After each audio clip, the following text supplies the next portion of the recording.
Of course, we've got the ultimate Braai Master that will be back on screen with the season 8 from the 5th of February. That is the next year. But somebody who's really paying close attention to everything that is happening, including hopefully getting his hands dirty, is my colleague Gareth Edwards, who's upstairs. Gareth, what's happening now?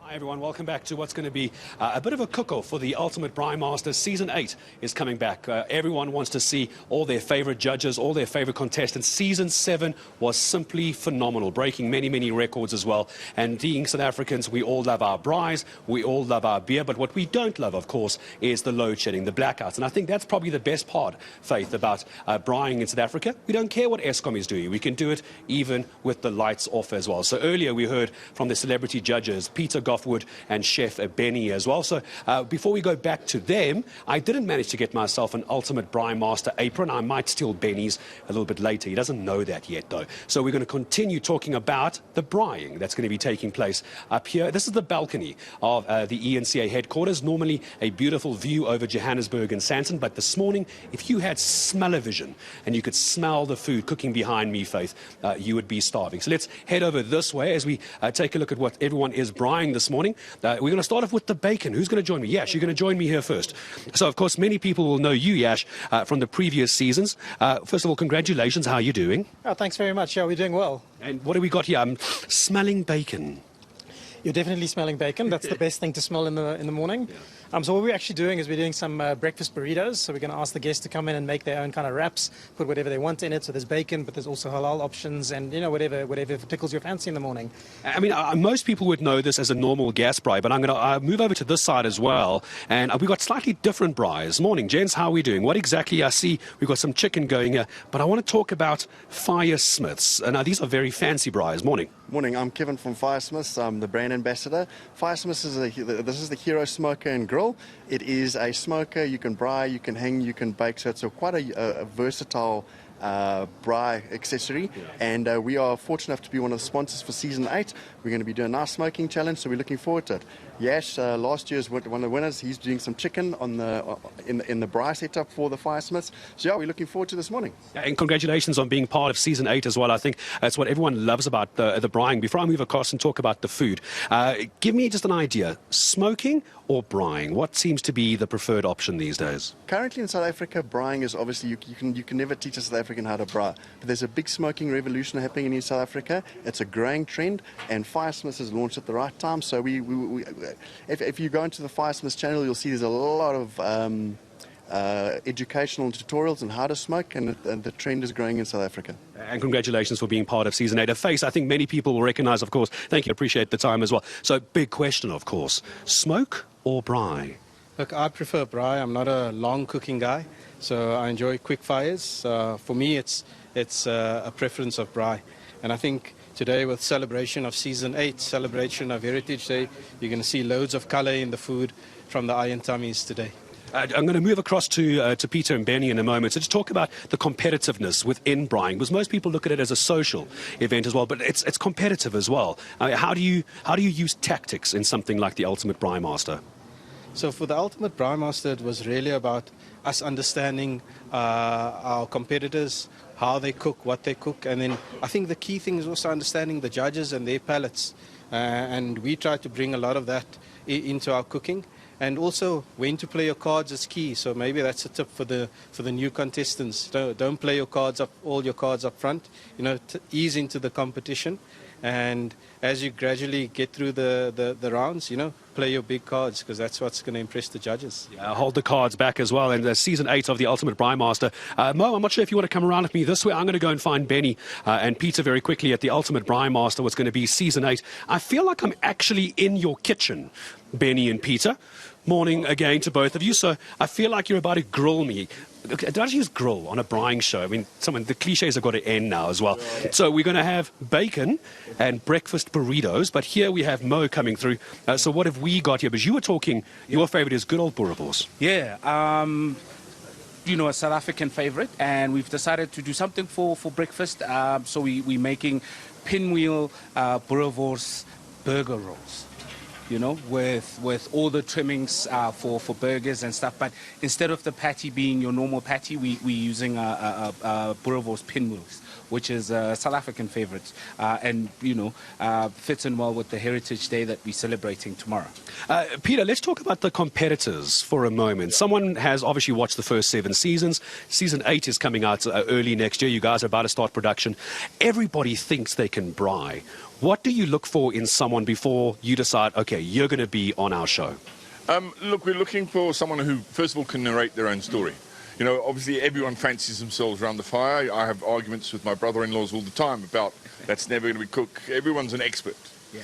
But I think we're looking for people have got that sort of that X factor that are going to be entertaining, that we're going to take on the road and have a bit of fun with. You know, we want you to be able to tell your own story. We want to be able to tell us where your recipes came from, what inspired you on the fire. That's the kind of stories we want to draw out of people. So we look for people who we don't look for like zany characters, but we look for people, this guy knows, or these girls know their fire. There's a story behind where they learned to cook, and that's what we want to draw out from our contestants this season. And Benny, Peter just touched on something very important. Can we talk about girls and women in braai? Because let's be honest, there is that stereotypical cliche that it's the guy's domain, but all that's changing on your show, isn't it? It has been changing. It has been that way for the longest time. It's just that women haven't been given the recognition. They have the know-how, they have the knowledge, and we always discount them because we think that they're not strong enough, but they're not picking up heavy stuff. They just have to know when, they're not, they have to, be cautious of the timing of, their braai and how they do their things and the flavors and all of that, and they've got that, and so we have to stop thinking that women, are not supposed to be in the kitchen or behind the braai, let me put it that way. Well, let's also remember that every successful braai is actually prepared by women. Quite right. You know, the guy just gets to, all the stuff is prepared, the salads, the table, and all the husband does is stand here with a beer in his hand and turns a few chops. Everything else is done by the women. So now they get to shine and get to bask in the glory of the fact they've been doing all the work all the time anyway. Yeah, let's be honest, it's the way things should be. Women often grill the men, so it's the way things should actually be as well. So when we now look over the past couple of seasons, Benny, we were just talking a moment ago with Yash about not letting your cards show too early. Help me understand the tactics in a braaiing competition show.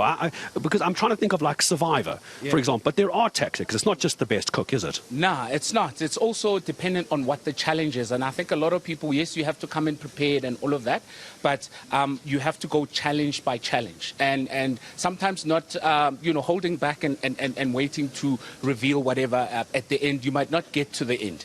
So you must make sure that you have enough to put you to the next round and not start saying, I'll start shining maybe 7 episodes down the line, because you might not reach there. So strategy is do the best for the challenge on that day, and then we'll see about the next challenge. But just prepare yourself before the whole competition that should something come up that you're able to bake, you're able to do, basic recipes, sauces, and have ideas of plating. Peter, how unfair is it when I've seen on social media from the past couple of seasons, people call you the Simon Cowell of braaiing? Yeah, I wonder where they get that nonsense from. No, look, I'm just blunt. We're not here to mess around. I like to tell people the information they need. So sometimes it comes across harshly, but it's always constructive. I'm not there to make people's lives a misery. We're not there to make anyone cry. We want people to braai better next time and not make the same mistakes. So sometimes I get to be that guy who points out the obvious of why you've messed this up completely. We need to point out to some people why they're idiots sometimes, and who knows, they might get better from there as well. So as I start saying goodbye to both of you at the moment, Peter and Benny, Season 8, what are you hoping you're going to see different from those taking part? Yes, there's a couple of new curves coming in. There's also there's a new host coming in, which I know you can't talk about. But what are you hoping to see from the next batch of contestants? I think for me is, throughout the other seasons that we've been part of, we haven't really gotten to know the contestants more. I want to get to find out where they come from, what they like, and get to find out what, makes them different from the other contestants. But just to get closer to them and also share a lot of information for them, because we also want a good show. So wherever we can give tips, we will do so up to a certain point. But we want to produce good food, but ultimately also that experience that they spent with us, they gain some knowledge from the competition itself. But it's just also getting to know the judges more, getting to know the contestants more, and connecting with the viewers. And Pina, I'm going to ask the same question to you, but slightly differently as well. Is there something you haven't seen on the previous 7 seasons that you're hoping in some way you can inspire someone on the next season to do differently?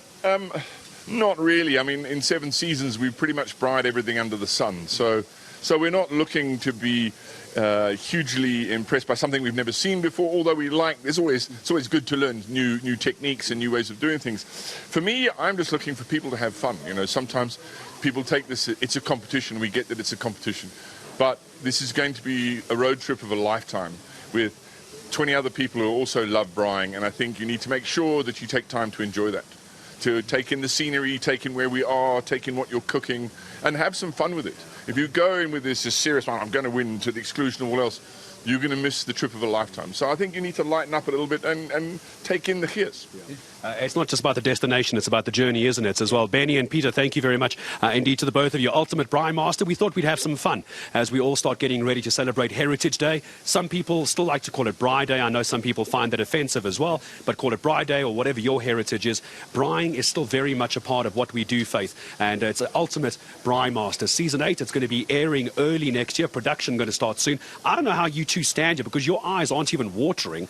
I can't even see my camera because my eyes are watering so much. I know it's there somewhere. Faithy, I'm going to come back to you for the moment. We're going to come back up here a little bit later, and I fully expect my breakfast to be done. Boerewors, extra well done. Steak, extra well done. Because I know you guys like doing that for me. All right, Faith, let's come back down to you. 8:20, we're going to check in on my breakfast. I can't see you. I think you're having way too much fun. I think that is the first problem, is that you're having way too much fun. The nicknames are all coming out, but we're looking forward to actually getting an opportunity to taste the braai as it continues a little bit later on. Do not miss it. It's the Ultimate Braai Master Season 8 that will be underway very shortly. But still